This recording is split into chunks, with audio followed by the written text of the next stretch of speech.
고고 제주 찾기. 오늘은 조천리 만세동산에서 시작합니다. 네, 선생님 안녕하세요. 안녕하세요. 오늘도 무척이나 반갑습니다. 선생님 손 좀. 네. 화창하게 좋은 날 만세동산에 나왔단 말이에요. 네, 만세동산. 네, 오늘 주제가 어떤 거길래 바로 이곳으로 나온 게 된 건가요? 이걸 보면은 또 예, 주제를 짐작할 수 있겠죠. 짜자잔. 가슴 뭉클하게 만드는 독립투사들이 사용했던 태극기 맞죠, 선생님? 안중근 열사와 동지들이 피로 새겼던 대한독립 태극기인데, 어허, 오늘 주제는 대체 뭘까요? 잠깐만. 조천 만세동산이고 독립투사들이 사용했던 태극기라면 오늘의 주제는 독립운동인 건가요? 3.1절도 아니고 광복절도 아니란 말이에요. 11월 17일이 순국선열이 날이거든요. 독립운동을 하시면서 먼저 돌아가신 분들을 기리는 날인데 제주도의 순국선열들 중에서 몇 분을 조명해보고 싶은 거죠. 그래서 그 힌트 족자를 태극기로 준비한 거죠. 저기 만세동산 저 한켠에 그 5분의 묘비가 있잖아요. 저분들도 이제 훌륭한 독립운동을 하셨던 분들은 맞지만 오늘은 다른 분을 찾아갈 겁니다. 제주도에서도 여성 독립운동가들이 상당히 많았는데 몇 분을 제외하고는 아직 서훈이 안 돼 있어요. 예, 전체적으로 보면 뭐 3%밖에 안 됐다고 하거든요. 여성 독립운동가들은. 지금까지 조명받지 못했던 여성 독립운동가들에 대해서 알아보도록 하죠. 아하, 오늘은 제주에서 활동했던 여성 독립운동가들의 얘기군요. 일본에 빼앗긴 주권을 찾기 위해 제 목숨을 던져 독립운동을 펼쳤지만 주목받지 못한 여성운동가들.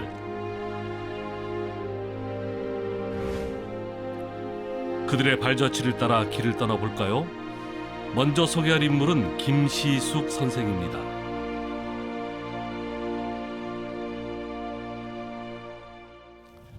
여기가 김시숙 선생 묘입니다. 묵념을 하고 이야기를 하죠. 같이 합시다. 네. 묵념. 김시숙 선생은 단 한 장의 사진도 남아있는 게 없다죠. 남은 흔적이라고는 이 묘가 전부입니다. 그런데 비문이 좀 독특하다는군요. 묘비에 보통 어떤 내용을 쓰죠? 김만덕 때도 그랬고 보통 일대기가 기록돼 있던데요. 대체로 그런 내용이죠. 그런데 김시숙 선생의 묘비는 내용이 일반적이지 않습니다. 아주 특별해요. 한번 읽어보세요. 죄송한데요. 네, 네.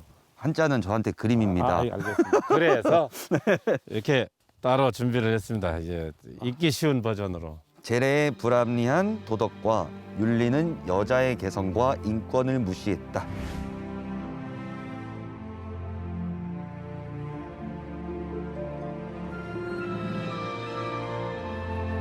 철저한 시대적 희생자며 충실한 여명운동가여 님의 몸은 비록 구하게 진흙이 되었으나 님의 피와 땀은 광명의 천지에 만인의 생명으로 나타날 날이 있으리라.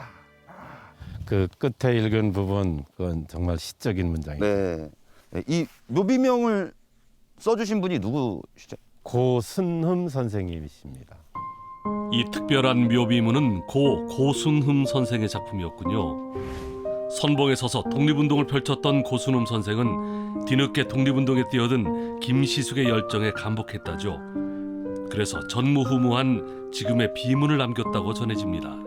시대를 앞서간 여성, 비범하신 분 같은데 네. 우리 김시숙 지사님은 어떤 분이셨어요? 1880년생으로 조천에서 태어나셨는데 처음에는 뭐 보통 여성들처럼 결혼도 하고 그랬었죠. 그런데 40살쯤 될 때에 이혼을 했어요.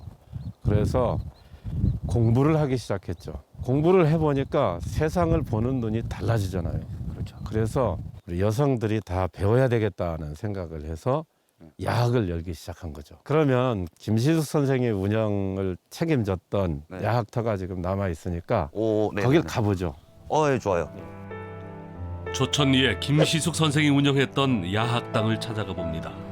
여기가 네. 김시숙 선생이 야학을 운영했던 터예요. 다시 재건이 된 거죠? 그렇죠. 당시 초가집이었던 조천 야학당은 2009년에 재건됐습니다.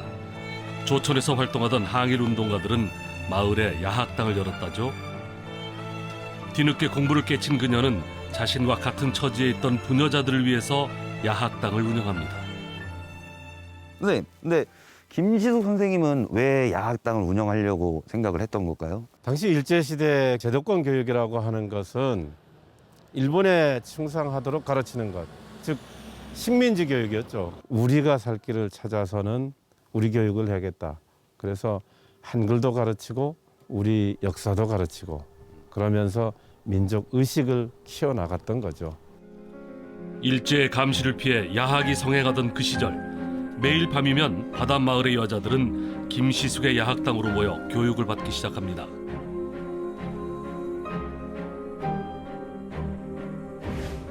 전 재산을 들여 부녀 야학을 운영했던 김시숙의 이야기는 신문에도 보도됐을 정도였죠.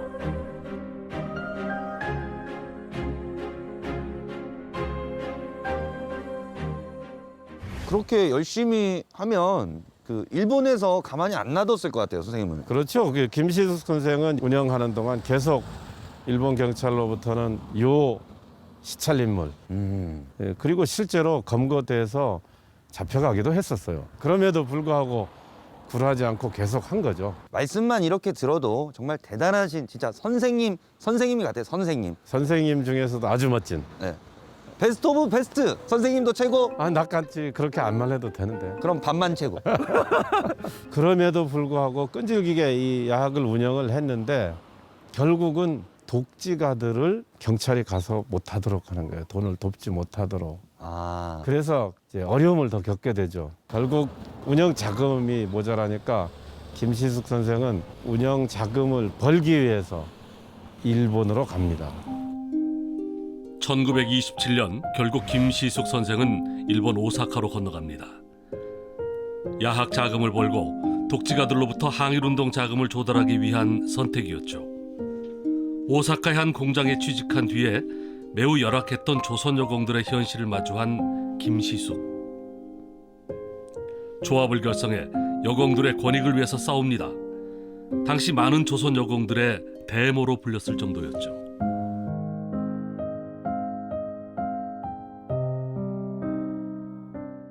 고순름 선생이 주도하는 신진회에 가입을 하거든요. 그 신진회에서도 여성부장을 맡아요. 예, 그렇게 하면서 독립운동을 계속 이어나갑니다. 언제까지 일본에서 활동을 하신 건가요? 1933년까지는 일본에서 활동을 하는데 그때 병이 들었죠. 아이고. 예, 거기 적십자병원에서 돌아가셨어요. 돌아가시니까 그 도움을 많이 받았던 여공들이 선각 여성 김시숙 호상회를 만들어서 여기까지 운구를 합니다. 제주도로 돌아오게 되죠. 안타깝습니다, 선생님. 근데 어떻게 저희 그 김시숙 선생님은 국가유공자가 되신 건가요? 아직은 안 돼 있습니다. 보훈처 방침이 전에는 후손이 신청하게 돼 있어요. 지금은 후손이 아니라도 됩니다. 제가 신청할 수 있는 거예요? 그렇죠. 나라도 뭐 누구든지 할 수 있어요. 그런데 거기 구비 서류에 재적 등본이라는 게 들어가야 돼요. 부모가 누군지 지금 확인이 안 된 상황이고 뭐 당연히 지금 뭐 후손이 없는 것으로 알려져 있고 그래서 실존 인물임을 증명해야 된다. 이 과정이 지금 남아 있습니다. 여성 독립운동가들이 조명을 많이 받지 못하고 있는 것 같아서 더 가슴이 아픈 것 같아요, 선생님. 김시숙 선생과 같이 활동했던 분으로 강평국 선생이 계시거든요. 네네. 근데 다행히도 강평국 선생은 작년에 서훈이 됐어요. 다행이네요. 강평국 선생도 찾아가 볼까요? 네, 좋습니다. 가시죠. 이번에는 강평국 선생의 흔적을 찾아가 볼까요? 선생님, 여기 제가 들어가도 돼요? 어디길래 이런 질문을 하는 걸까요? 강평국 선생이 신성여학교 제1회 졸업생이에요. 오. 지금 기념비가 있을 텐데 한번 안으로 들어가서 봅시다.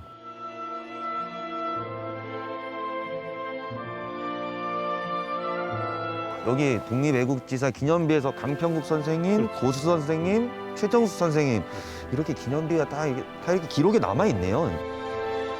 지난 여름 신성학원에서는 독립운동에 헌신한 세 분을 기리며 기념비를 제작했습니다.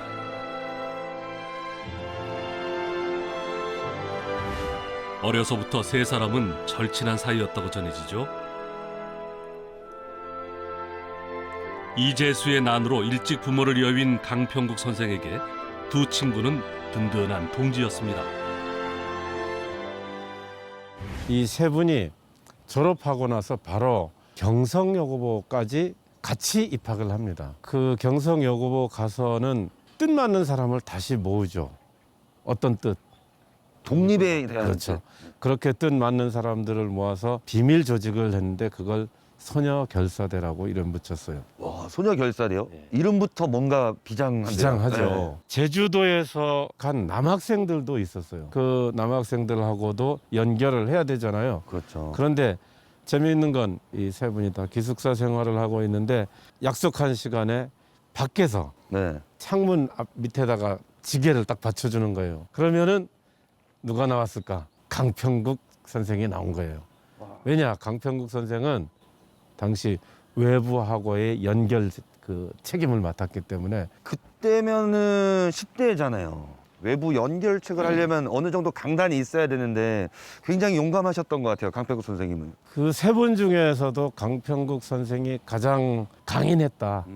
이렇게 평가를 하고 있고 최정숙 선생이나 그 고수선 선생의 증언에도 강평국 선생이 가장 주동적이었다 이렇게 표현하고 있죠. 1919년 3월 1일 강평국 선생과 친구들은 소녀 결사대를 이끌고 만세운동에 뛰어듭니다.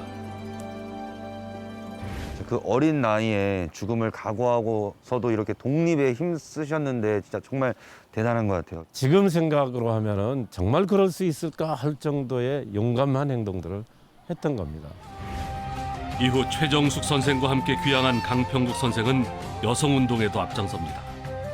그리고 제주에서 김시숙 선생과 힘을 합쳐 항일운동을 펼치게 되죠. 일본 경찰에 쫓기던 그녀는 학업을 위해 일본으로 향합니다. 그렇게 독립운동을 하다가 그만 몸에 병을 얻게 됐어요. 공부도 더 할 수 없고 그래서 고향으로 다시 돌아옵니다. 돌아오자마자 다시 경찰에 잡혀가요.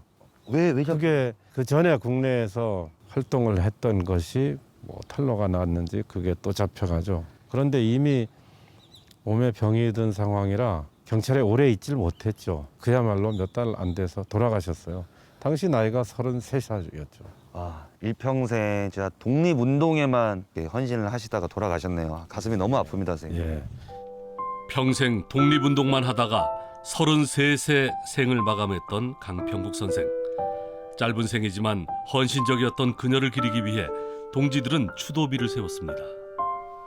아직도 서운받지 못한 분들이 많이 있습니다. 여성이어서 또는 후손이 없어서 또는 사회주의 계열이었다. 아니면은 4.3에 연루되었다. 이런저런 이유들로 해서 아직도 서운을 받지 못한 분들이 많이 있거든요. 독립운동 했던 분들한테 현대에 살고 있는 사람은 모두가 빚을 지고 있어요. 우리 모두가 빚 갚으려는 마음 가지고 그분들을 기리고 이러한 것들이 지금 살고 있는 우리가 해야 될 일이다. 저는 이렇게 생각하고 있습니다. 순국 선열의 날을 맞아서 이렇게 애국 지사님들의 발자취를 걸어봤는데요. 오늘 하루만큼은 그분들을 위해서 TV를 보고 계신 여러분들도 한 번쯤 기도를 해주시면 좋을 것 같아요. 좋은 생각입니다. 김시숙, 강평국, 고수선, 최정숙 그리고 아직까지 조명받지 못한 많은 독립운동가들. 당신의 숭고한 희생을 영원히 기억하겠습니다.